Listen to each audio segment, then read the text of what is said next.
దేవుడితోనే ఉంటూ, దేవుడి సంఘంలోనే ఉంటూ, దేవుడి కుమారుడుగానే క్రైస్తవ్యంలో కొనసాగుతూనే ఇటువంటి మొదటి రోగంతో పెట్టుకున్న కారణాన్ని బట్టి ఏం చేస్తాడంట? అవకాశం చూస్తే మనం ఎందుకు ఏం చేస్తాడు? దేవుడితో ఉంటూ ఏం చేశాడు? అవకాశం చూసిన పని చేస్తున్నాడు.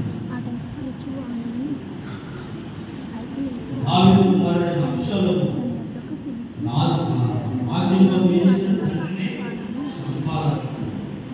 తండ్రిని తమ అటువంటి వాడికి ఒక సహాయం చేశాడు. చదువు మాట చదువు.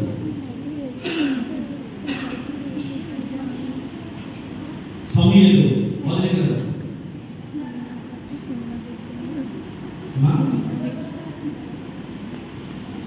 సమూయేలు మొదలైన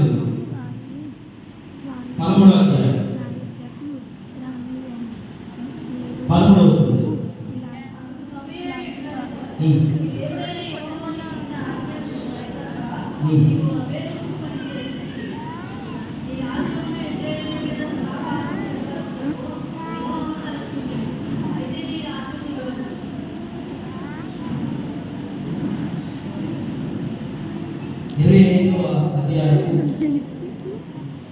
సమూయేలు గ్రంథం 25వ అధ్యాయం 9వ వచనం అంటే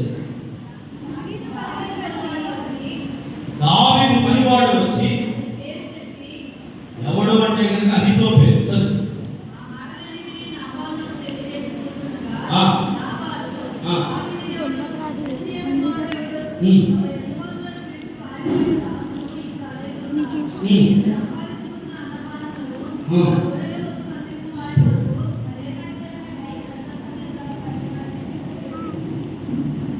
చదువు. అదే చదువు. కుట్రలో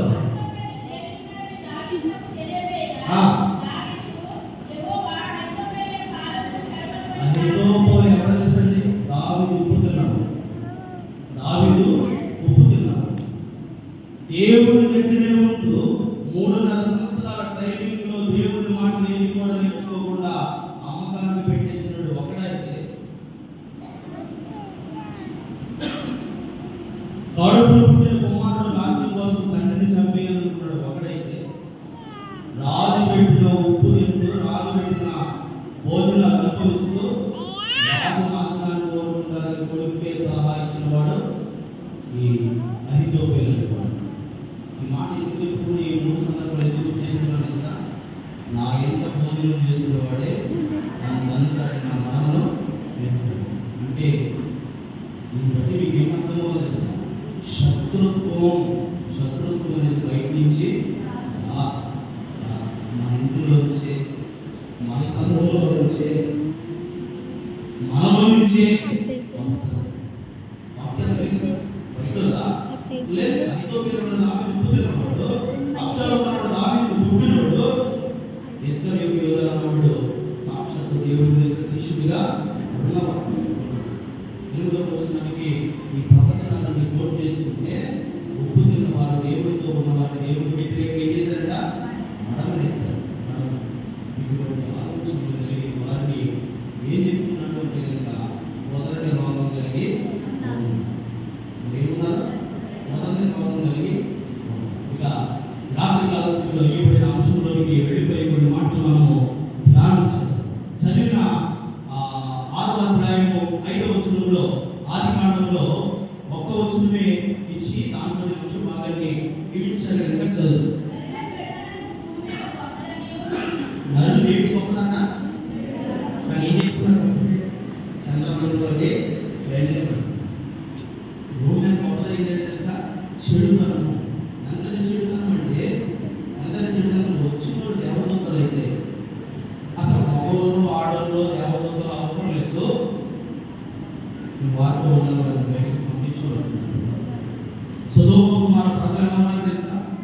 సొదొమ కుమార ప్రజలు ఎలా ఉన్నారు తెలుసా?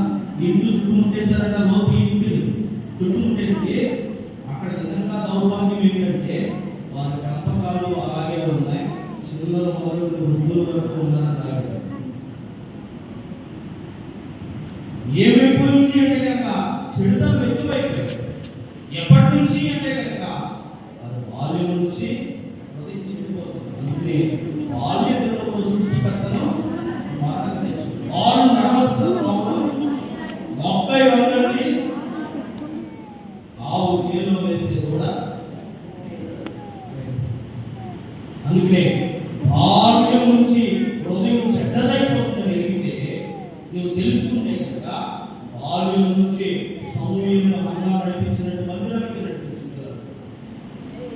కట్టెల మీద పెట్టేసి నిన్నే బలి చేస్తున్నాను కొడక అని ఇసాకు అంటే మౌనంగా ఉండిపోయిన ఇసాకు దేవి చూపించినట్టు పెంచుని పిల్లలు కదా. చిన్న వయసు 14 సంవత్సరాలు వచ్చిన తర్వాత నీ ఒక్కగా కుమారుని బలి చేయంటే ఆ మోడి అపరోధం మీద తీసుకెళ్ళి అయినా కట్టెలు ఉన్నాయి నిప్పు ఉంది మరి బలిపడానికి గొడవ లేదంటే దేవుడు చూసుకున్నాడు. వెళ్ళిన తర్వాత చేతులు పాడమని చెప్తే